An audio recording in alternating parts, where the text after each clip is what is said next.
The docking ramp hissed open with a burst of sterilized mist, and Jared Thorne stepped onto the interspecies diplomatic outpost with a breath he didn't know he'd been holding.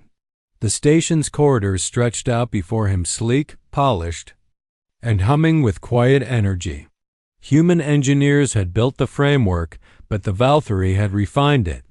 Soft blue lighting pulsed with organic rhythm, like the walls themselves were breathing. He adjusted the strap of his translation pack, wiped his palms on his pant legs, and tried not to look like the bundle of nerves he was. His first real assignment. Live interspecies diplomacy. No simulations, no practice rooms. This was the front line of peace. And he was about to meet a Valkyrie warrior face-to-face when the tall, armored figure stepped into the corridor. He almost forgot to breathe. She moved like a ripple across still water, graceful and precise. Her skin shimmered with a faint silver sheen under the corridor lights, her eyes a deep, quiet violet. She was clad in lightweight battle armor, layered and fluid, not bulky. And though her expression was unreadable, there was no mistaking the power in her presence. "You are Jared Thorne," she said, voice low and even. He nodded quickly. Yes, that's me." He extended his hand automatically, remembering too late that Valkyrie greetings were more formal, less physical. But she surprised him. She reached forward and clasped his hand. What he didn't expect was the electric flicker that ran through his spine as her palm touched his. A warmth bloomed behind his eyes, not painful, but sudden. Foreign, intimate. And then it hit him, the slip, the thought.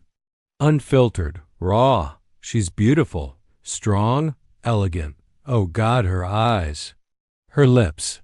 That voice his heart kicked hard against his ribs as he yanked his hand back. I'm so sorry," he blurted. "I didn't mean I wasn't." His face burned, and he stumbled over the words, wishing he could melt into the floor. She tilted her head, studying him. Not angry, not surprised. "Only calm. You desire," she said simply. "You need not apologize. We do not consider thoughts punishable." Jared stared at her. "You heard that." "I did." Her tone remained neutral, her expression unreadable. "You broadcast strongly." He wanted to crawl into the nearest maintenance shaft. It was inappropriate. "I didn't mean to. I wasn't trying to disrespect." She raised one hand, palm outward.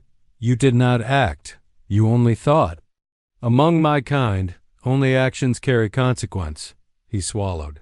Still, it was impulsive. For the first time, her expression shifted, just slightly. A near smile, not of amusement but curiosity. Impulse is not shameful. Your kind seems ashamed of honesty. He had no idea how to respond to that. She turned, her hair catching the light like strands of white fire. "You will follow," she said. "Your quarters are prepared." He followed, too stunned to say anything. His thoughts a chaotic blur. She'd heard everything, every stupid, shameful impulse. And yet she didn't flinch, didn't ridicule, didn't walk away. The next day, Jared tried to avoid her entirely. They worked side by side on translation calibrations. He buried his face in his datapad, mumbled responses, and kept his thoughts locked down behind every mental firewall he could imagine. But he could feel her. Not with his eyes, he barely dared look at her, but with the electric tension in the room. Like static clinging to the air. She was watching him. Not in judgment. In study. Like a predator who wasn't sure whether to pounce or to understand. And when he finally did glance up, her eyes were already on him. She didn't smile, but her gaze lingered a heartbeat longer than necessary. And he wondered, was she still listening? The first thing Jared noticed was that her armor was gone. The next morning, he entered the station's language matrix lab expecting to see Commander Thalra in her usual plated attire, cold and formal. Instead, she stood by the console in A smooth black suit that flexed like muscle under soft light. No helmet, no shoulder guards. Just her, tall, poised, and terrifying in a completely new way. She turned slightly when he entered. Her white silver hair was pulled back, revealing the fine angular lines of her jaw and the small notch above her temple, an indicator of her neural link node, something most Valkyrie kept hidden. "You are late," she said, but her tone lacked sharpness. It sounded observational. "Sorry," he muttered. "The station gravity cycles lagged. I overslept." It was a lie. He hadn't slept at all. Every time he closed his eyes, he saw her face, heard her voice, felt the echo of his own thoughts bouncing around like fire in a steel room. As he crossed the room to his console, Thalra's gaze followed him.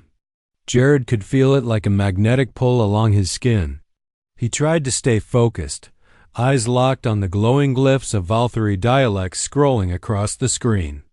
But his concentration shattered the moment she spoke again. "You have suppressed your thoughts." He froze. "What?" "You are blocking surface projection. Your mental field is tense, armored." He turned slowly to face her, heart thudding. "Yeah, well, I figured you didn't need to hear everything rattling around in my head." Her eyes narrowed not in anger, but in something close to curiosity. "The silence is louder than noise, Jared Thorne. Absence draws attention." "Then maybe you shouldn't listen so hard." "I do not need to listen," she said quietly. "Your emotions vibrate against my thoughts like echoes through a hollow chamber." Jared looked down. "I didn't ask for that, nor did I." A long silence passed between them. Then she stepped closer, not fast, not aggressive, just one fluid motion, enough to shorten the space between them. Her presence washed over him, cool and calm, but laced with something he hadn't expected. Hesitation. She stood close enough, now that he could smell the faint scent of metal and wind on her skin. A scent not artificial, real, like her. "You desire to understand," she said softly. "Not just language, but me."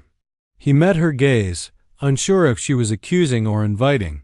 "I do," he admitted, "but I don't know where the line is. I don't know how to ask without offending." He nodded. She tilted her head. "Inquiry is not offense. Deception is."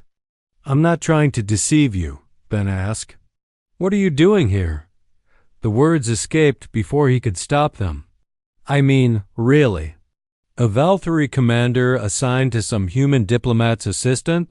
Doesn't seem like a great use of your talents." She was silent for a beat. Then, "I requested this post." His eyebrows shot up. "Why?" "Because the Council believes your species is dangerous." Jared swallowed hard. "You're spying on me." "Observing. Same thing." "No," she said. "If I were spying, you would not know." He backed up a step, trying to piece together the pounding in his chest. "You've been reading my thoughts for what? Data? To see if we're a threat?"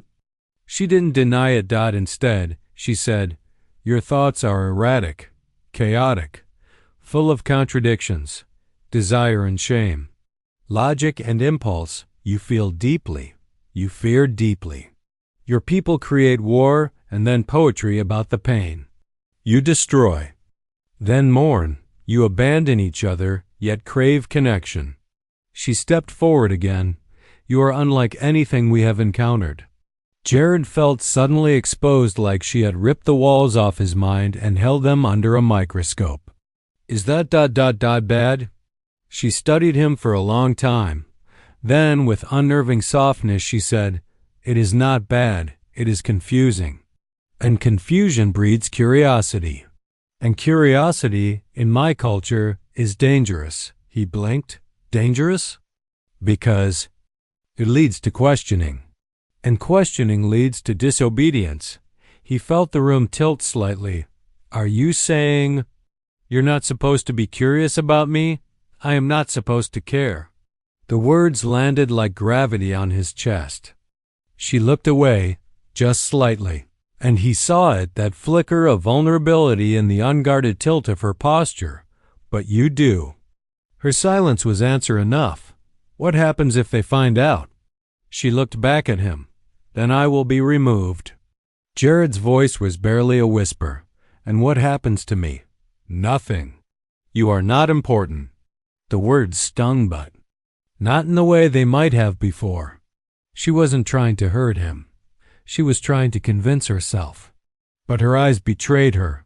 He stepped closer. Now they stood barely a foot apart. You heard my thoughts, he said. The stupid, awkward, messy ones, but you stayed. Why? Her lips parted slightly. Then, because I wanted to know what came next. They stared at each other, the room around them silent, humming faintly with the background hum of the station's energy core. Then a voice crackled over the comms. Security detail to docking bay 3. Unknown vessel approaching. All diplomats accounted for. Thalra's hand moved to the blade on her hip by instinct. Stay here. Why? He asked. What's going on? Trouble. She sighed and turned toward the door. But before she left, she added one last line low, under her breath. Meant only for him and Jared. Next time you think something embarrassing, try thinking it louder. The power flickered just once. Barely a blink. A momentary dip in the lighting that should have meant nothing, but didn't. Jared sat alone in the language lab, tapping notes into his datapad, trying to drown the nerves crawling beneath his skin since Thalra had disappeared toward docking bay 3. Something was wrong. He could feel it. The comm channels had gone quiet. Security alerts weren't repeating. And worst of all, his thoughts kept circling one question. What if she doesn't come back? He hadn't known her long, shouldn't have cared so much. But something about her, about the way she looked at him, the way she had listened to his thoughts like they weren't just noise, but language, had carved a space in his chest he hadn't expected. And now that space felt hollow, echoing. When the second power dip came, it wasn't subtle. Lights strobed violently, alarms triggered low and garbled, and the station's floor gave a small shudder, like the whole thing had just breathed. Wrong. Then came the distant sound of metal tearing. Jared froze. Commander Thalra, he whispered into his communicator. This is Jared Thorne. Please respond. Nothing. He tried the station security link. Nothing. He reached for his tablet to ping the emergency override when the door to the lab suddenly slid open with a shriek of protest, and she was there. Covered in soot. Blade drawn, breathing hard. We need to move, Thalra said, her voice steady but sharp with urgency. Now? Jared jumped to his feet. What happened? Boarding party. Unidentified. Possibly raiders. They bypassed external sensors using cloaked microvessels, and the wall behind her exploded. A shower of sparks rained down, and she slammed into him, driving them both to the floor. Jared coughed, blinking through smoke, as an unfamiliar shape loomed in the shattered doorway, tall, hunched, mechanical limbs twitching like insect legs. Its eyes glowed red, unblinking. What is that? Jared gasped. Not Valkyrie, she muttered, and not friendly. She pushed him behind a console just as the thing opened fire pulse rounds crackling into the lab with lethal heat. Thalra moved with terrifying speed, her blade singing as she deflected one bolt, then another, before leaping forward and slicing clean through the creature's torso. It collapsed with a screech of sparks. Silence returned. Jared's heart pounded in his ears. Thalra knelt beside him. Her armor had burned along one shoulder, exposing silver-blue skin marked with tiny black scars, old and precise. Ritualistic. He reached out without thinking. You're hurt. She looked down at his hand. I am functional. That's not the same as uninjured. Their eyes met. Breath mingled. You feel fear, she said softly, and yet you stay. Of course I stay. He stopped himself. She tilted her head. You? I care, he whispered. Okay? Maybe too much, maybe stupidly, but I do. A pause. Then something shifted. Without asking, Thalra reached out and placed 2 fingers to his forehead gently. Jared blinked. Warmth flooded into him, not physical, but emotional. Memory, sensation, thought, all pulled to the surface. And then suddenly, he wasn't just feeling his own fear. He was feeling hers. Beneath the calm. Beneath the control. Her fear was sharp, specific, not of death, not of losing control, of letting someone in and not knowing what that would cost. You linked us, he breathed, briefly, to show you. You're afraid. She nodded once. But you still saved me. Because you are mine to protect. Mine? She drew back her fingers. You are assigned to me. I am responsible for your safety. But that's not all it is. Not anymore. She didn't answer. Instead, she stood. We have to reach Central Command. There may be others. He rose beside her, nerves still shaking. Why did you really come back for me? Was it protocol? Her jaw clenched. No, she said. Then quieter. It was impulse. The word made his chest ache. Then let me follow my impulse too. She turned, puzzled. And he stepped forward and gently, clumsily, kissed her. Just a brush. No pressure. Barely even contact. But she didn't pull away. Her eyes closed, and for a moment, Jared felt her mind flood his with a single word. One. She hadn't said aloud. Curiosity. And beneath it something warmer. They broke apart as another. Tremor rocked the station. She took his hand this time, not out of protocol. But choice. Come, she said. This battle is not over. He gripped her hand tighter. Good. Neither are we. They ran, not just through corridors, but through firelight, through shaking metal groans, through a space station that had become something else entirely. The interspecies outpost, designed for diplomacy and peace, now pulsed with danger. Red. Lights flashed like warnings across the glassy walls. Smoke curled from broken vents. And somewhere beneath it all, a deep hum vibrated through the floor. Like the whole station had been knocked off balance and was still deciding whether to fall. Jared gripped Thalra's hand tightly as they weaved through debris, dodging shattered panels and flickering ceiling lights. It wasn't just fear anymore. It was urgency, survival. But more than that, it was the feel of her fingers around his. Not armored, not guarded. Real. They reached a maintenance shaft near the East Observatory. She stopped first, scanning the area, then yanked open a panel with practiced strength. In here, she ordered. A vent? Jared asked, breathless. It's shielded. It won't register life signs.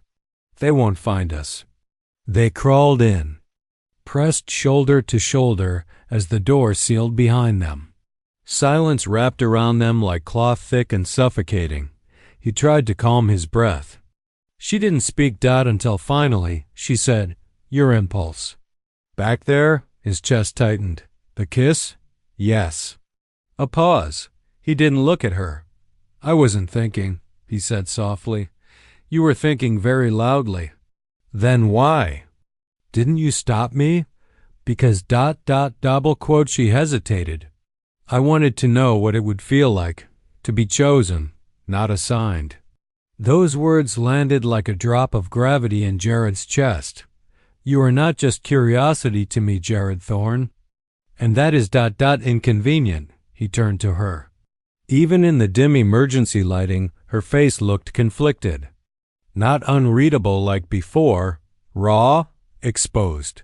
Her lip was slightly split from the earlier fight, and her skin still shimmered with tension. But her voice trembled, barely. Our kind do not act on impulse, she whispered. We do not touch for comfort. We do not bond across species. We do not indulge feelings that threaten clarity. Jared stared. So why are you here with me now? She didn't answer. Instead, she reached toward his temple. "May I?" she asked. He nodded. This time, when her fingers brushed his skin, he didn't brace for it. The link was gentler than before, but deeper, like sliding beneath the surface of a still lake into something infinite. Her thoughts pressed into his, but not intrusively. More like exploration. And then he was inside her. Memories. A dark hall of Valkyrie warriors kneeling in silence. Thalra standing tall among them. Training, drills, orders, endless restraint, no comfort, no warmth. Only the voice of the elders repeating, "Emotion is the seed of failure." Next came her first assignment. Observation of other species. Most considered chaotic, aggressive, erratic. Humans were the worst. Too loud, too physical, too open. But then curiosity. Then fascination. Then something else. When the link broke, Jared was blinking back tears. "You've never been touched just to be held, have you?"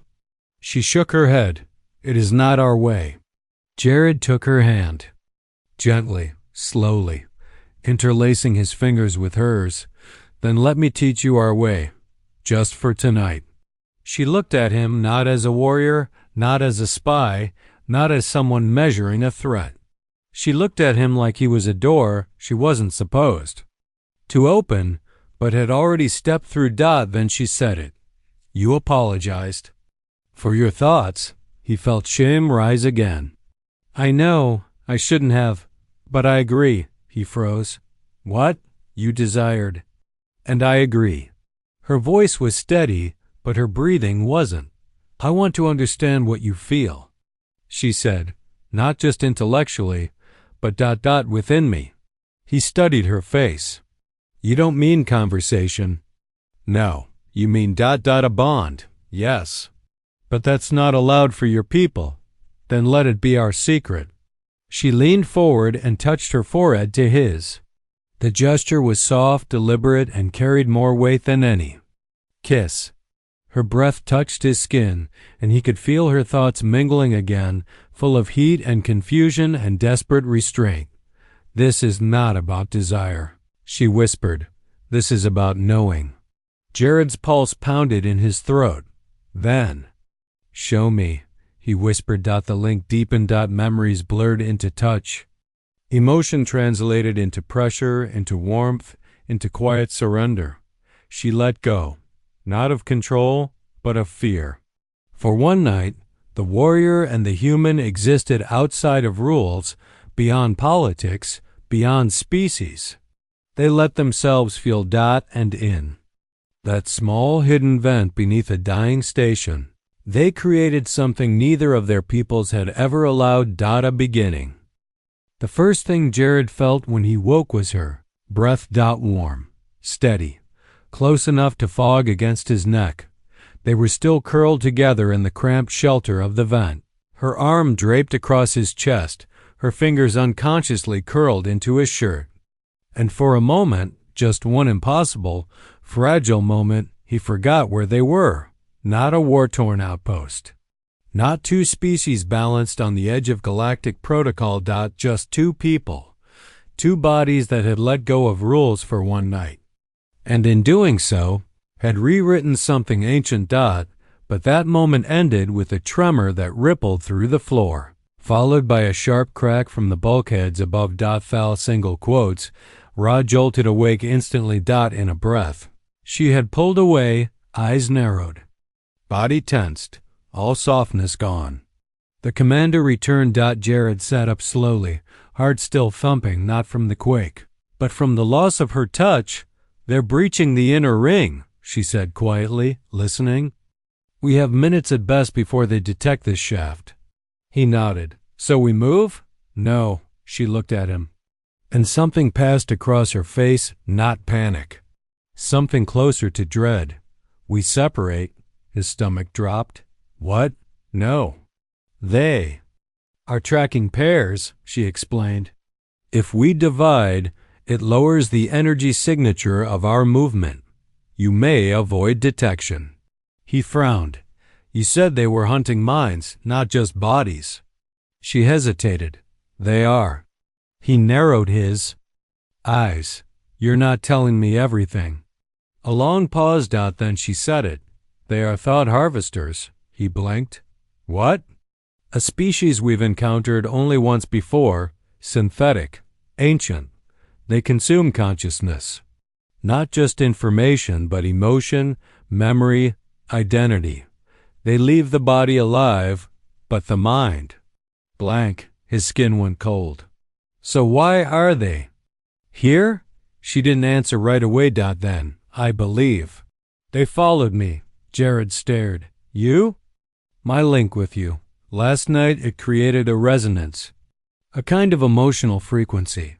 It drew them. Jared's mouth went dry.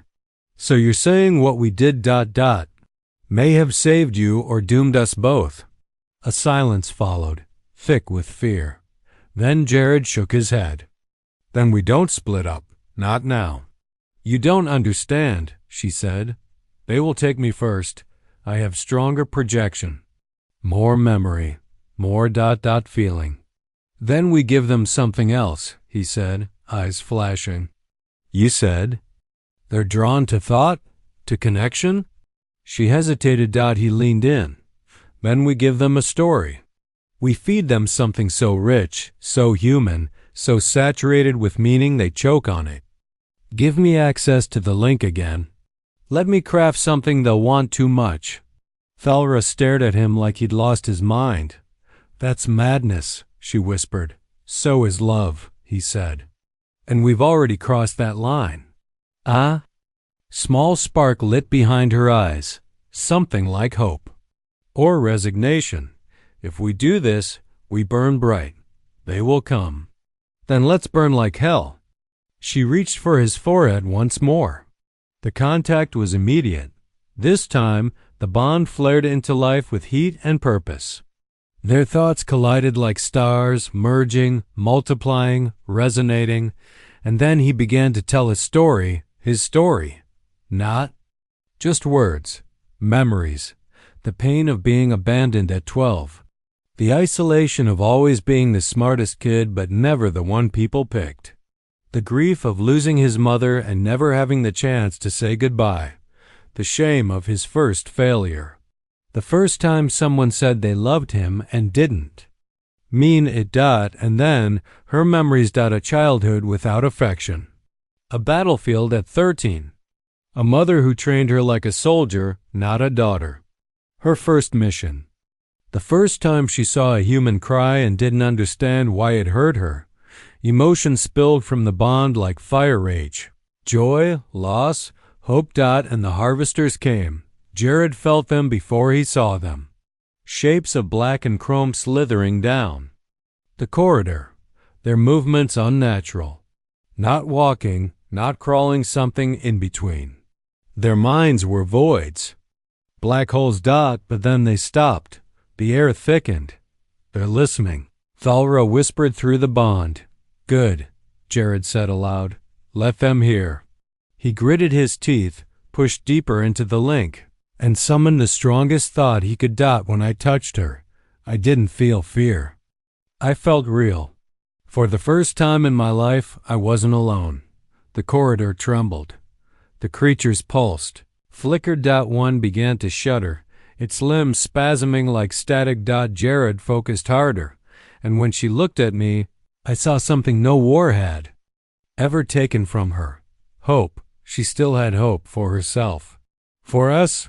For peace. The air screamed. One of the creatures exploded. Shards of psychic energy fractured across the walls. The remaining two recoiled, retreating, limbs twitching erratically, as if trying to vomit out what they'd absorbed. They can't hold it, Thalra whispered in awe. Too much feeling, too much contradiction. It breaks their pattern. Jared grinned through tears. Guess humanity finally weaponized trauma. And with that, the corridor fell silent. The harvesters were gone. The link faded slowly. Thalra leaned into him, forehead resting against his, breathless, trembling. You nearly burned out your consciousness, she said. You would have collapsed if they stayed longer. Worth it, he muttered. Why? He met her eyes. Because you're the first person I've ever shared everything with. And because this, he gestured to the bond, to the space between them, was real. Her eyes shimmered. Not with light, but with something deeper. Then let it remain real, she whispered, even after this. He nodded. Double quotes always. The aftermath didn't come with celebration. There were no cheers, no alarms silenced. No commanding officers rushing in to congratulate them for surviving. What followed instead was silence. Thick, strange silence that filled the corridor after.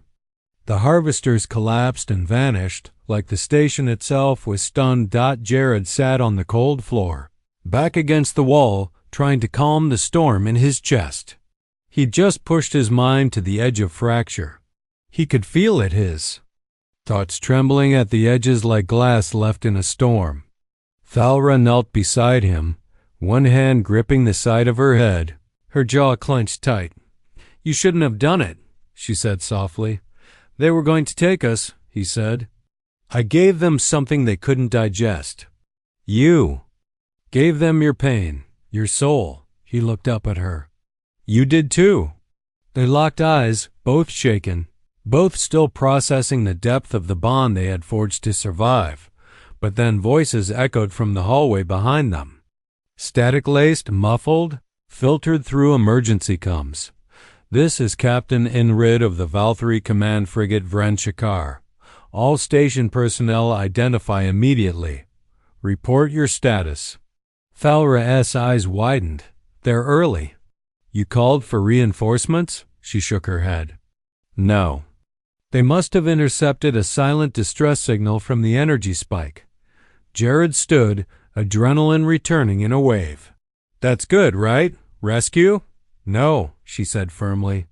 They'll sense the residue of our link. They'll see what we did, and they'll know it wasn't protocol. His heart sank. Then we lie. Valkyrie telepaths do not lie. Even silence can betray you. Then what do we do? She looked at him, face unreadable again. The soft openness from earlier gone, replaced by her commander's mask, the one she'd worn when they first met. We separate, she said again. No, this time it's necessary. They will scan for psionic corruption. If they find our minds still entangled, they will assume influence, seduction, violation. I didn't violate you. I know. He stepped forward. And you didn't seduce me. I know. Then they'll know too. No, she said, and now her voice broke a little. They'll assume I was compromised, and they will remove me from duty. Exile me to cold space where no minds exist, where no contact is possible, where I can do no harm. Jared's throat closed. You call this harm? She turned away. What we did, she whispered, was forbiddance. Not because it's wrong, but because it works. Because it opens something our people have spent generations learning how to close. Then maybe it's time to open it again. She turned back. Something in her eyes, hope and sorrow mixed like oil and water. They will erase me, Jared. Not if I speak. They won't listen. Then I'll make them. Suddenly, footsteps echoed down the hall. Disciplined, metallic, multiple soldiers approaching. Jared could already hear the commanding voice barking orders down the far corridor. You must go, Thalra said quickly. Now? He stood frozen, every instinct screaming to stay, but she stepped forward and kissed his forehead. A warrior's farewell. If they find you, deny nothing. Tell them the truth, but protect your mind. They cannot erase what they do not understand. She turned, walked toward the noise, and disappeared around the corner. Jared watched her vanish. Into duty. Into danger. Into silence. He stood there shaking, alone again. Not like before. Not empty, but full of something unbearable. And then everything happened fast. a light blue flash from a teleport field. Half a dozen armored Valkyrie soldiers materialized, weapons raised, scanning the corridor. Identify. One barked. Jared raised his hands. Human diplomat liaison, Jared Thorne. A female officer stepped forward, scanning his vitals. Her face twisted with suspicion. Your psi signature is elevated. You've undergone a link. Unauthorized. He didn't hesitate. I formed a voluntary bond with Commander Thal Ravelin to repel a thought harvester attack. She saved my life. I saved hers. Murmurs rippled through the group. The commanding officer stepped forward, taller than the others, with gold armor accents. Her eyes were sharper than Thalra's, older, colder. You are not authorized to access Valkyrie links. That bond could be interpreted as coercion. You admit to sharing emotional energy? Jared stepped forward, pulse spiking. Yes, I do. You realize this can be considered psychic contamination? Then contaminate me again. Because whatever you think I am, I know what we shared wasn't infection. It was connection. The room fell deathly quiet. The officer narrowed her gaze. We will need to detain you for examination. Fine, but you're not erasing anything. And I want to make a formal testimony, for the record, about what we faced and what she chose. The officer raised an eyebrow. Commander Thalra chose? She didn't seduce me. And I didn't corrupt her. We saved each other. The officer studied him, gaze unreadable. Then she turned away. Bring him. They escorted him toward the transport pod. But just before the doors closed, he caught a glimpse down the corridor, another squad leading Thalra away in restraints. Their eyes met. And in that one locked stare, the bond sparked again, weak, flickering, but alive. Hold on, Jared thought. I'll find you. And somewhere behind the coldness in her face, he saw her reply. A promise, not a goodbye. The tribunal chamber was colder than space. Jared stood at the center of a circular room deep within the Valkyrie judicial vessel Genitar, surrounded by telepathic observers, high command officials, and 3 ancient, immovable judges cloaked in black. They spoke no words aloud. They didn't need to. Each question struck his mind like a hammer, sharp, exact, inescapable. You admit to forming a conscious emotional bond with the Valkyrie commander. Yes, you allowed psychic linkage beyond diplomatic protocol. I didn't allow it.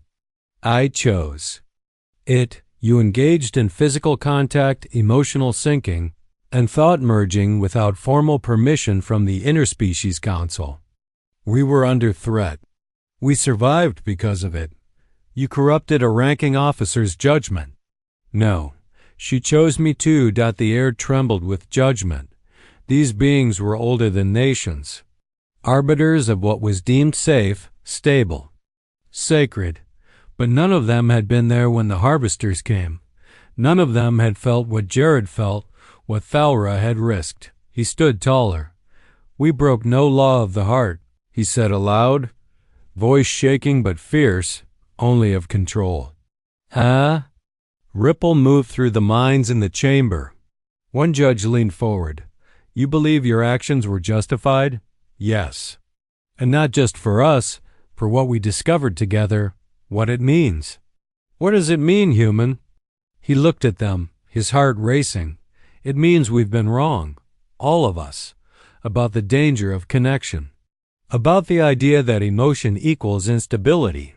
I shared everything with her, not to manipulate or overpower, but because I trusted her, because she trusted me.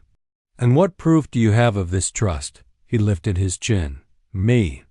I'm still here, whole, free, unbroken. That's what trust looks like. There was silence. Deep, endless silence. Then the doors opened behind him, and Thalra stepped into the chamber. No restraints, no guards. She wore ceremonial armor, the kind only used for ancestral vows or funerals, and her eyes burned with light. She? approached the center, stood beside Jared, and without asking, placed her hand to his chest. Her thoughts rose like music in the room, carried to every mind present. I was not coerced. I was not deceived. I was not weakened. She turned slowly, letting each judge feel the truth in her pulse. I was changed. They felt it, the bond. Still alive, still sparking between her and Jared like a line of starlight. And I do not wish to return to what I was before. Gasps echoed telepathically around the room. No Valkyrie had ever spoken those words. Not in living memory. ***, Commander Velen, one judge said slowly. You understand that by choosing this path, you break lineage with your ancestral oaths. I understand. You renounce the cold mind. I embrace the warm one. You will never serve in war again. I will serve in peace. And you will do so with this human? She turned to Jared. And for the first time, she smiled full and true. Yes, with him. The chamber trembled, not with rage, not with chaos, but with something else. Something ancient. Acceptance. For the first time in known history, the judges rose from their seats. Then let it be entered, they intoned. A new path, a new precedent. Emotional unity between species shall be permitted, studied, and protected. This tribunal is closed. 6 months later, the joint research vessel Emberlight launched from New Harmony. At its helm stood a human and a Valkyrie ambassadors, not by title, but by testimony. Jared adjusted the navigation as Thalra entered the command deck, her soft step, now familiar, her presence grounding.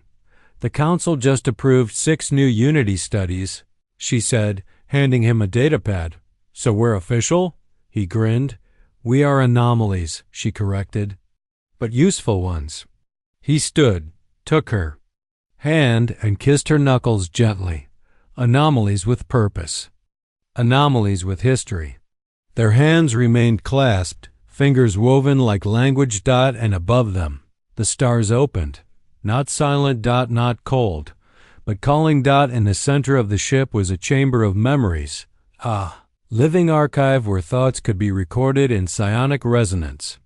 And Jared had left something there. A message. A record. For the next generation. If you're listening to this, know one thing. They told us emotion was weakness. They told us connection would destroy us. But we learned that love is not the end of logic. It's the beginning of something bigger, stronger, necessary. We crossed a line once forbidden and found home on the other side. The final entry in the log read simply, we were not broken by what we felt. We were completed by it.